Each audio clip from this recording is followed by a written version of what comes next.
Are these teams serious? The Nuggets lost to whomst? The Clippers lost to who? The Rockets continue to stink in clutch time, and the Nets scored how many points in the first half? What a night in the NBA. It's all coming here on Locked On NBA Game Night.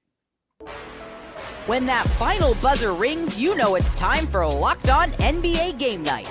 All the post-game reactions to every game across the league, every single night, with insights only the hosts at Locked On can provide. It's the true NBA fans' one stop for all the action. Every game, every night. It's Locked On NBA Game Night. Tipping off now. What's good, everybody? Happy Thursday. Welcome to Locked On NBA Game Night for the games played on March 18th, 2026 around the NBA. I'm Tony East. I host Locked On Pacers. And joining me, as always, your favorite Wednesday duo right here. It's Ryan Blackburn of Locked On Nuggets, who did not have a fun time watching Nikola Jokic throw the ball all over the gym tonight. Ooh. Did he? The Nuggets lost to whom? The Grizzlies, the tanking Grizzlies. The Clippers lost to whom? The not-so-tanking and actually not so bad New Orleans Pelicans. I'm being a little harsh on the Clippers. The Nets scored a comical amount of points in the first half of their NBA basketball game tonight, and so many more. Are you serious with that? Level trends around the NBA. The Rockets can't score. The Pacers keep losing. The Bulls stink. And we have a lot to get to on Locked On NBA Game Night. But Ryan, we start with the team that you yap about on Locked On Nuggets right here. The Denver Nuggets. They're supposed to be turning a corner. Last week, we talked about how exciting it is when they have all their starters. They're in Memphis. The Grizzlies stink. The Grizzlies want to lose. And the Grizzlies beat the Denver Nuggets. What the heck happened, Ryan? Well, the Nuggets got in at like 5 o'clock in the morning because they're playing it's a pretty rough second night of a back-to-back, but it's no real excuse. That's just what happened. And Denver, obviously, they've dealt with injuries, they've dealt with absences, but it's time for them to get serious. And I love the framing of tonight's show, because if you're a serious team with serious aspirations for playing at the top level in the NBA, this is a game you got to get. If you care about seeding in any way, shape, or form, this is a game you got to get. And Denver approached this one with a lackadaisical nature, headlined by Nikola Jokic having 10 turnovers in this game. The Grizzlies scored 27 points off of 19 Nuggets turnovers, and when Denver already struggles defensively, that is a death knell for them. Looks like on paper, I spent my night at the Pacers game and watched a little bit of the end of Lakers-Rockets at the end of the night. The possession battle, huge in this game. You mentioned those 10 turnovers. That's obviously of extreme significance from Jokic in this game, but 9 more turnovers for the Nuggets than the Grizzlies, and the Grizzlies win the rebounding battle. They took 8 more shots and 10 more free throws. So even on a night where Denver shoots 6% better from the field and better from 3, that's a lot to overcome. And I assume this is because this is how all of his games go, that Ty Jerome just wiggled his way into a million little funky mid-range buckets. Like, he's good, and the Grizzlies. Now that dude hit 7 logo threes tonight. It was unbelievable to watch him. He also had this absolutely incredible pass when the Nuggets finally played any decent level of defense, whipped it right out to the corner for a wide open bucket, and that's just sometimes how the Nuggets season feels like it's going. But Ty Jerome, best per minute player in the NBA right now. He's been amazing. His floater's hilarious. His range, he's just a fearless scorer. He was awesome for the Cavs last year. A playoff series really ruined his wallet, but he can really play. And the Grizzlies look at least halfway decent when he's on the floor running the show. Look, Ryan, the theme today is get serious for a lot of these teams. The Nuggets have a turnover problem. Jokic's defense, as everybody's pointed out, has been certainly a step back this season. They've got to clean this stuff up, man. I know that they're going to hope to be better in the playoffs and be healthier and all that, but there's a lot of time of they've been barely over 500 since Jokic returned. That's a long time now. They've got to figure this out. I don't even know if they're over 500 since Jokic returned. It certainly feels like they haven't been. But yet you're 100% correct that if you're serious about it, you find ways to get these games done. And how I've coined it basically is that Denver, they take a step forward or 2 steps forward, but it is always then followed up by a step back. And they have never really made any sort of progress since Jokic returned from that long-term injury that he had. And it feels like they're not going to make progress. The only thing that Nuggets fans get to hold their hat on is when Jokic and Gordon and Murray are out there together, they're still a plus 24 net rating team. That's an incredible lineup that they have to go to that they haven't been able to use. But at some point, the rest of your team has to play too. And that just has not happened in a cohesive way. Joe Mullinax has the Grizzlies angle from a win for the Tanktastic Grizz. A little bit more crisp. The sun is going to shine a little bit more brightly on the most beautiful land in the world, Memphis, Tennessee. And you know why? Because the Grizzlies won a basketball game, the first one in 9 tries. The 8-game losing streak is over. The Grizzlies knock off the Nuggets.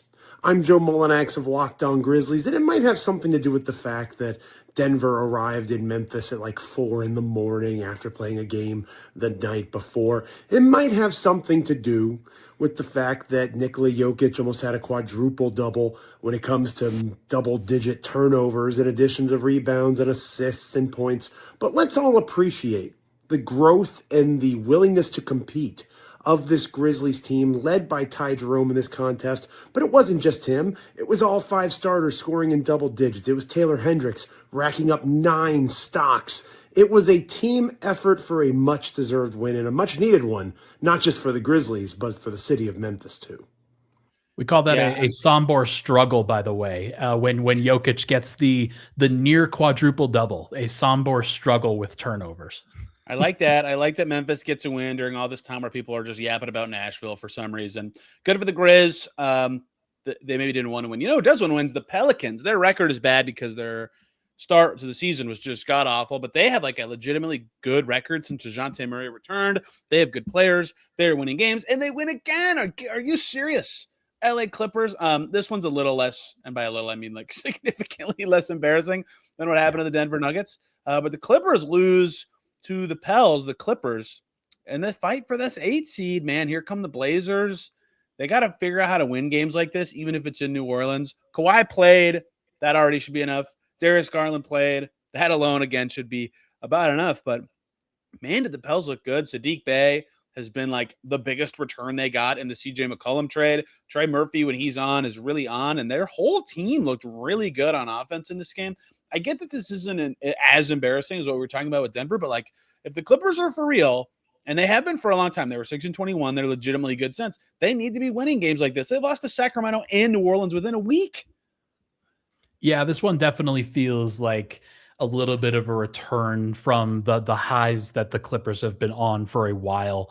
But you're right about the Pelicans team. Like this has been a very impressive Pelicans team, despite like they're one of the only bad teams in the NBA that's actually trying at this point because they don't have that draft pick. And it has helped them in terms of finding a cohesive group. They're finally healthy. They finally have some guys that are on the floor, and Zion Williamson playing center for a little bit. It's been interesting to watch what their team looks like when that happens, but they space the floor. DeJounte Murray has come back and has looked pretty good. And I was surprised with him coming back from that torn Achilles in the manner that he has. They're 14-10 in their last 24 games are the Pelicans, which is significant heading into next year that you think you see this team of, okay, for a quarter of the season, they have a winning record. Like if you just extrapolate the Western Conference standings, that's the 7th best team. That's right now. Like some of these guys could get better. They have 2 rookies playing decent minutes. If they hadn't traded their pick, this could all be trending in a nice direction. Unfortunately, they did in fact do that. So it's all very weird that they have the 8th worst record and we're just terrible to start the season. They were like a year early trading the pick. And the Clippers scored, by the way, 40 points in the first quarter and still lost this game. The 3-point battle just dominated by New Orleans in this game, 9 for 31. Where the Clippers, look, the Clippers have good players. They have a good team when their stars are healthy. I think everybody believes that they can be a top 8 team in the West. And I think, God willing, the entire NBA wants them to be the 8th seed. So there's not even like a 1% chance the Clippers get the number 1 pick via a lottery pick, or the Thunder, get a number 1 pick via a lottery pick. So the Clippers are good. The Pelicans are not as embarrassing as we just talked about with Grizzlies Nuggets, but I mean, they just need to find more gear than this. And especially when it comes to shooting outside of Kawhi, their starters were 1 for 12 from 3. Their only bench player to make more than 1 was Chris Dunn. They just don't have a lot of shooting and offense outside of like really relying on Kawhi and Darius, who can make pull-up threes to get going. And when Darius Garland only takes 3 threes, he's good at creating his own and the team can't make them. They just look really flat on the offensive end a lot of times recently, and you really saw that in this game. And they were really missing Ben Mathurin, who's missing this entire road trip. They got him at the trade deadline. He's one of their best self-creators. So without him, they were really in trouble. And here's Jake Madison from Locked On Pelicans with more about the spunky Pels. Clippers in what's probably their best win here in a minute. I'm Jake Madison, host of the Locked On Pelicans podcast. Look, they looked terrible in the first quarter. The Pelicans were down nearly double their score, 40-20, somewhere in that range, and then just ran away with the game the next three quarters. This was an impressive kind of bounce back win. You know, the other night they played against the Dallas Mavericks, kind of came out flat and then did the same thing. Woke up, took care of business, got the win at home. They did it tonight against the Clippers. The Clippers are obviously far better than the Dallas Mavericks.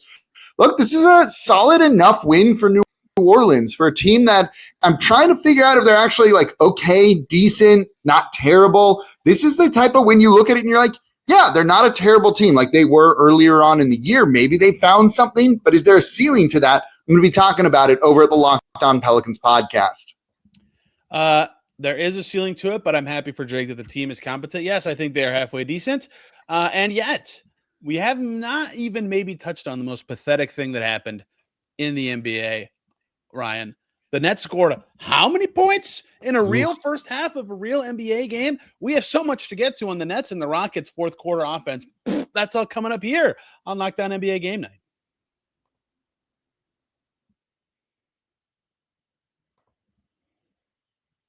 But first, everybody, we got to talk about the great people over at Wayfair. Spring is the perfect time to refresh your space and make your home better for you, whether it's updating a room, adding some outdoor furniture, or finally organizing that cluttered corner. It's a great chance to bring a fresh look into your home, and that is where Wayfair comes in. From furniture and decor to organization solutions and outdoor essentials, Wayfair makes it easy to find pieces that match your style and budget. What many people like shopping about on Wayfair is how simple the process is. You can filter by style or size. They have thousands of reviews, options to help with easy assembly or installation, whether it's a new desk for a home office, some storage solutions, or outdoor pieces for the spring. It's easy to find something that fits your home style and your daily routine. Find furniture, decor, and essentials that fit right into your style and budget. Head to Wayfair.com right now to shop all things home. That's WAYFAIR.com. Wayfair, every style, every home.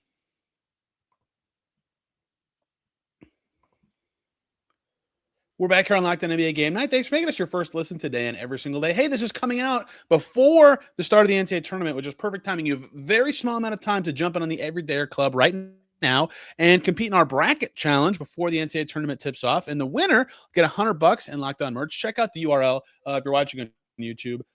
You might be able to see it on the screen if I could ever find the button. I can't, but it's lockedonpodcast.com/everyday. If you sign up with the code March, you'll get a month for free as well. Your favorite Locked On podcasts ad-free. There's something for everybody. Ryan, the Thunder have the best defense in the NBA. The Nets stink. They're trying to stink. That's fine. And yet, the Brooklyn Nets, an NBA franchise, as I recall, with some legitimately decent players in their team, scored 11 points in the first quarter. I've seen some crappy quarters. And then followed it up with another one, 13 in the second quarter, a 24-point half. I saw this tweeted. I cannot verify this myself. When I checked, it was just slightly off, but the Nets had scored some points since then. I believe in the third quarter of an NBA game, Shai Gilgeous-Alexander had 20 points, and the Nets starters combined had 18.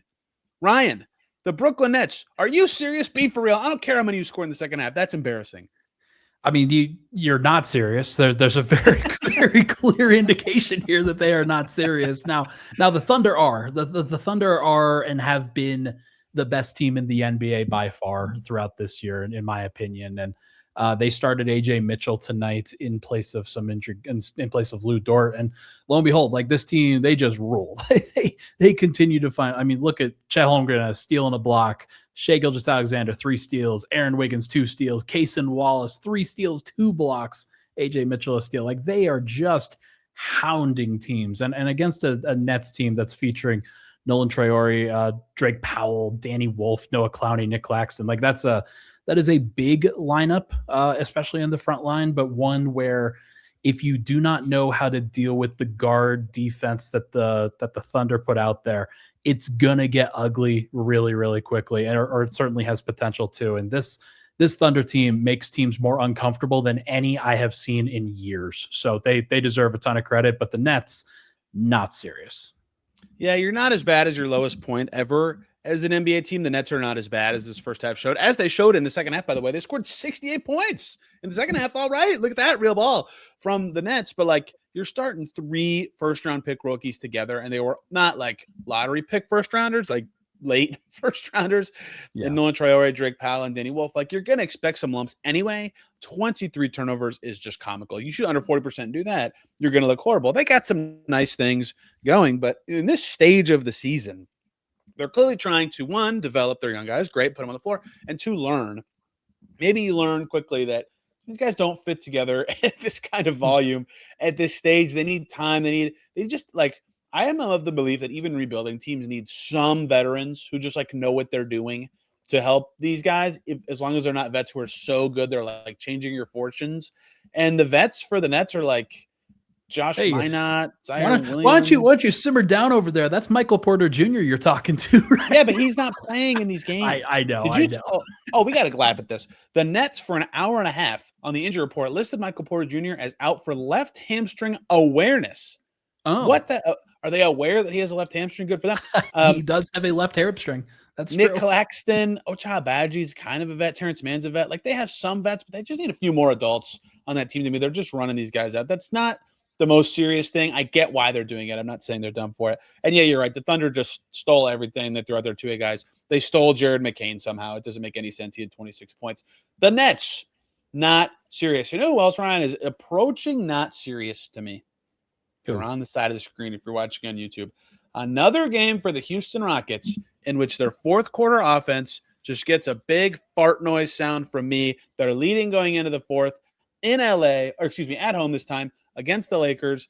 24 fourth quarter points. The Lakers score 35 and win this one. This is right after Kevin Durant just dealt with all these problems about getting double teamed late in the game, and he was asked questions about it post game. So now he takes 2 shots in the fourth quarter. He's obviously their best offensive player. I get that they were trying to get him off the ball and figure all that stuff out. They play 4 starters, 37 plus minutes, and they lose at home to the Lakers. Ryan, are the Rockets being serious with this offense? Is a joke?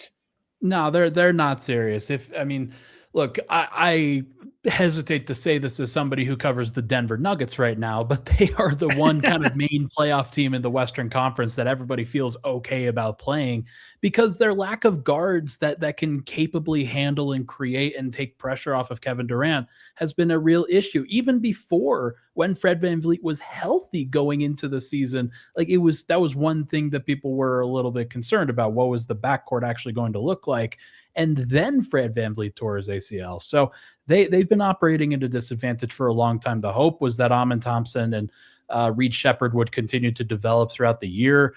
I mean, Amen Thompson had 26 points tonight. He was relatively efficient, but 4 assists, still somebody that isn't really spacing the floor. And then Reed Shepherd is spacing the floor, but sometimes gets played off the floor because he cannot guard anybody. So yeah, they are not serious when it comes to NBA championship caliber basketball to me.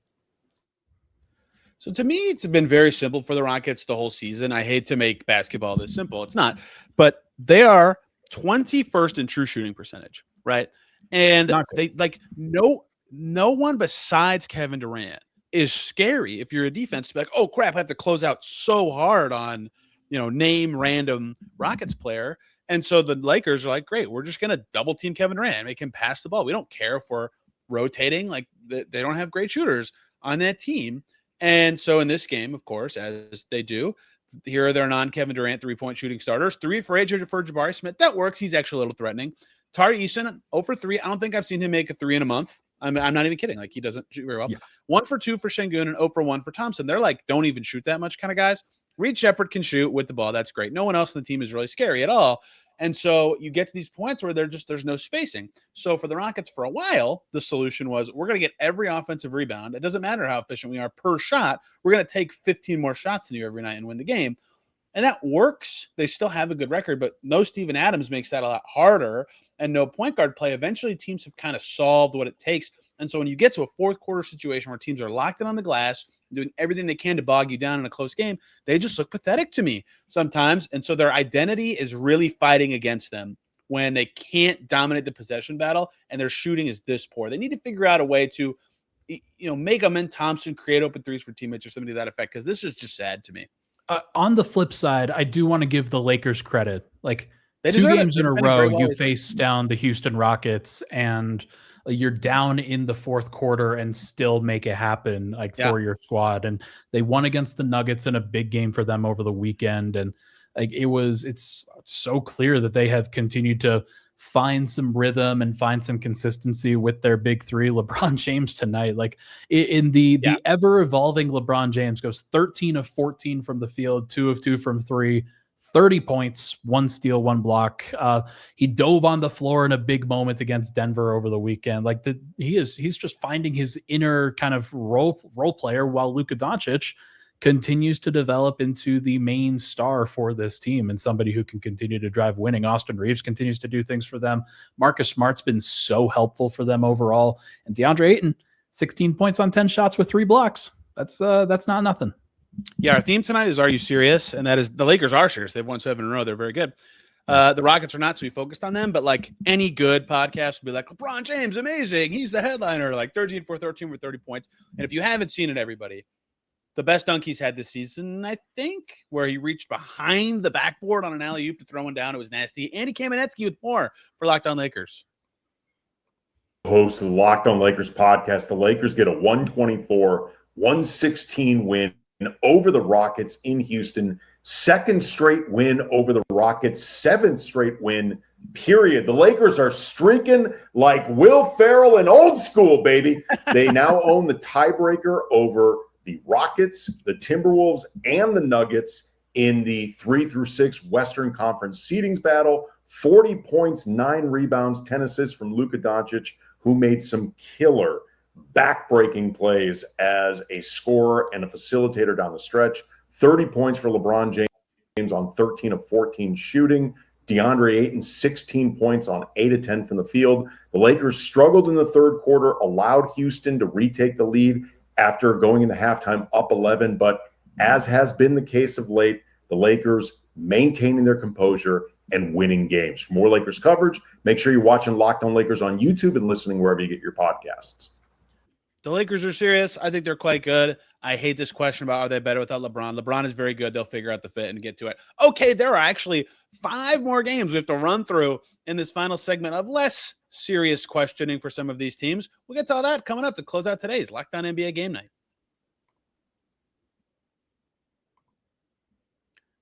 But first, everybody, let's talk about 2 wonderful groups of people. First up is ZocDoc. Finding a doctor you actually like can feel like discovering a diamond in the rough. Sure, you want somebody in network nearby with availability, but you also want a doctor who listens, makes you feel comfortable they exist, and finding them is easy with ZocDoc, who is a free app and website to help you find and book high-quality in-network doctors so you can find somebody you love without the hassle. We're talking about booking in-network appointments with more than 150,000 providers across all 50 states, covering over 200 specialties. If you put out doctor's appointments longer than you should between work, life, and everything else, it can be easy to delay. ZocDoc will help you. They make the process simple. Search by specialty or symptoms. You can build a care team that works for you, see real-time availability, book instantly, read verified patient reviews. Whether you want to go in person or do a video visit, ZocDoc makes it easy. So stop putting off those doctor's appointments and go to ZocDoc.com/LockedOnNBA to find and instantly book a doctor you love today. That's ZocDoc.com/LockedOnNBA, ZocDoc.com/LockedOnNBA.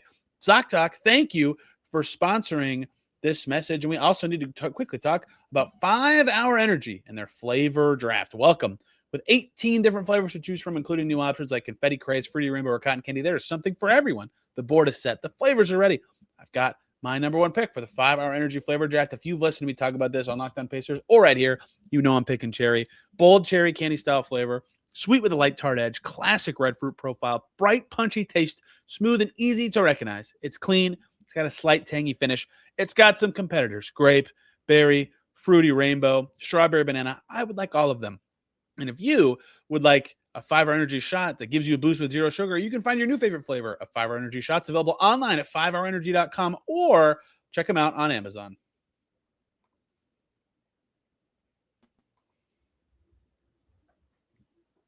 We're back here on Locked On NBA Game Night. Thanks for making us your first listen today and every single day. If you want to know more about the Nuggets, pathetic loss. The Clippers, less pathetic loss. The Rockets, extremely pathetic crunch time offense, or so much more. Your second listen can be any of our specialized Locked On podcasts covering every single NBA team. Ryan, of course, hosting Locked On Nuggets. I'm sure not having as much of a fun night. Lots of other games around the league tonight, some fantastic ones. For example, the Celtics dismantle the Golden State Warriors, or whatever the heck the Golden State Warriors are.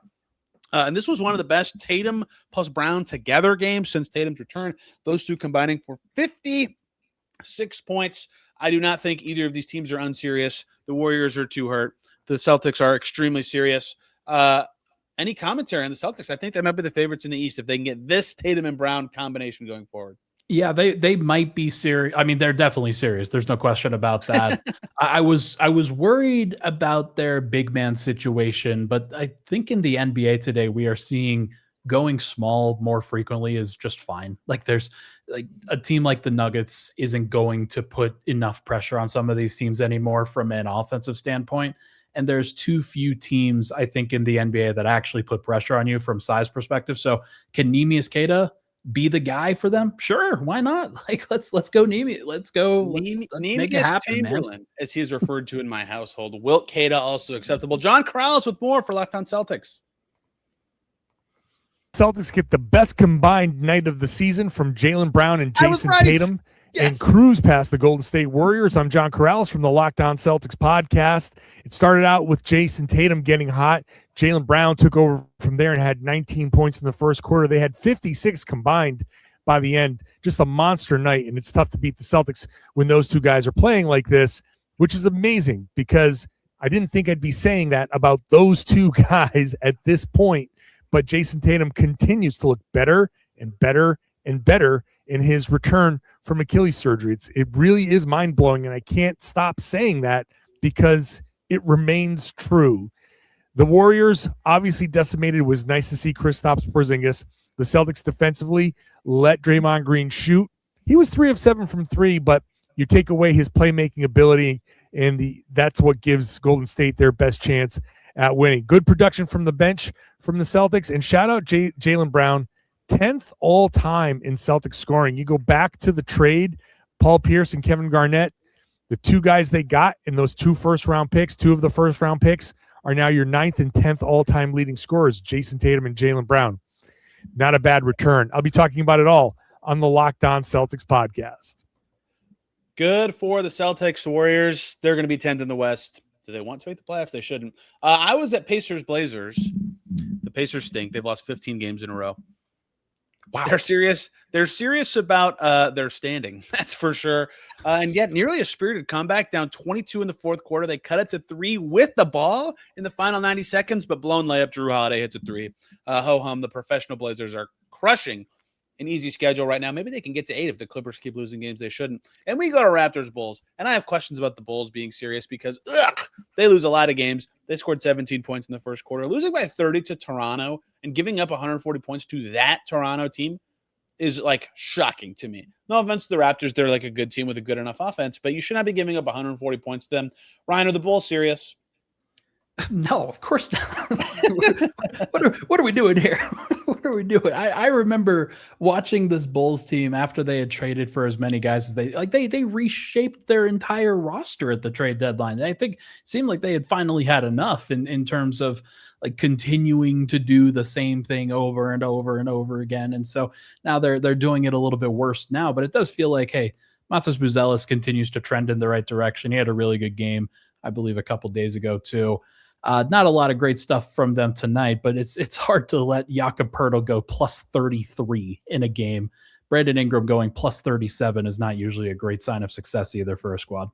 Yeah, Mattis was awesome in Golden State last week. He's clearly like a good player and their best young core guy. They've gotten good minutes from Leonard Miller recently, but I mean, they're in a current spot where they're kind of a 2 timelines thing. They're clearly trying to be bad right now and have, they just took a million shots at the young guys at the trade deadline. Like, I get that, but the Raptors had 18 turnovers and still scored 140 points. They just couldn't miss. Like, you're offering no resistance as the Bulls. What is the point of developing your young guys if they're not getting any better at defense along the way? It's very, very weird. Good for the Raptors. They needed a couple feel-good wins after losing to Pels last week, and they've gotten them. They've won some big games and crushed some teams along the way. How about serious for this? The Wolves who were in like scary free fall. This is what the Wolves do. They either look awesome or terrible. Anthony Edwards gets hurt. Are they going to fall out of the top 6 or are they going to land? Just kidding. Julius Randle's going to turn into a superhuman once again. They're going to just confidently destroy the Utah Jazz. I have no questions of seriousness for either of these teams. But Ben Beacon will have more for Locked On Wolves.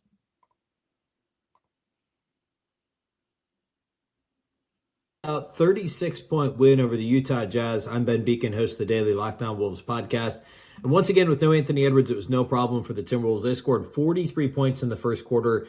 They did the same thing they did on Tuesday in their win, which was just play a lot faster. No Anthony Edwards, ramp up the defense, play harder on that end of the floor, allow it to feed your offense.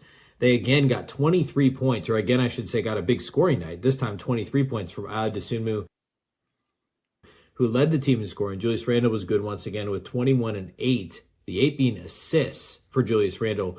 He also had 4 steals all in the first quarter, a career high for steals in any quarter for Julius Randle across his career. Bones Highland also had 18 off the bench, which was a big part of the Wolves building this big lead. It was 14 points at halftime. It got up over 20 before the fourth quarter, and there was plenty of garbage time as the fast-paced, antless Timberwolves won their second straight game. Good for the Wolves. Bryce Sent's about 41 for the Jazz. I have nothing else to add on this game unless you do. I want to give a shout out. I think the Jazz are going to go plus 500 next year. I think this is the final time that they are going to be doing this. That's just my take. They are not a serious team right now, but I think they have the elements of a team that is going to be serious. I think they are done after this year, hopefully, of tanking their butts off and putting themselves in a position for a high draft pick. They have a lot of young guys who've proven they can lock in and focus and be good when the team is trying, and they're going to have Larry Markkinen and Jaren Jackson Jr. and probably Walker Kessler. They're just going to be huge, right? If their guards are good enough and Sensabaugh can score 1 million points and Keontae is very good, maybe they'll be good. Okay, last game of the evening, Mavs Hawks. Jonathan Kuminga hits a 70-foot lob pass into the net. How about that? Cooper Flagg getting frustrated as he's asked to create a lot. He goes 6 for 15 from the field. Hawks have won a gazillion games in a row. They're like unbelievably solid all of a sudden. The Mavs are losing on purpose. I have no question about the result and what it means for the seriousness of these teams. Good game from Daniel Gafford, but Cooper Flagg, a big story. Nick Angstadt has more for Locked On Mavs. Another loss for them, which is fine. Their Mavs are tanking. It just is what it is at this point. But Cooper Flagg, frustrated, visibly frustrated for much of this game. He is struggling because he doesn't think he's getting the foul calls that he deserves. But I think some of this just stems from he's lost more this season than he's probably lost his entire life combined. It's just a really tough season for him so far. Mavs have obviously had a lot of injuries, but Mavs haven't really been playing with a point guard a lot. He's been playing with Ryan Nembhard recently. He's gotten the start again tonight, but not a lot of big man help, not a lot of point guard help. It's just a lot of Cooper Flagg with the ball, driving right at Dyson Daniels, Nickeil Alexander-Walker, multiple good defenders for the Atlanta Hawks, and it's just a tough go at it for Cooper Flagg. And so just over and over again, he's dealing with the hardest bout he can get in the NBA. And we're seeing the frustration on him. He finishes with 17 points, 6 boards, 5 assists, 2 steals, 2 blocks, but 6 turnovers. Missed all 3 of his threes again in 33 minutes. He struggled. PJ Washington got the start at center, 23 points, 9 boards, a couple of threes he hit, went to the free throw line again. He continues to play pretty well. Daniel Gafford off the bench where he belongs, 24 points, 8 boards. He's just really good against second units, and if he gets back in that position next season, I think he can bounce back next year and have a better year. But Mavs lose to the Hawks. Thanks, Pelicans. Watching the Grizzlies. Ryan, Kaká? Are the Hawks legit? Kaká, baby. Gotta love the old Atlanta Hawks. They've been so fun. Nickeil Alexander-Walker finding a home there has been really cool.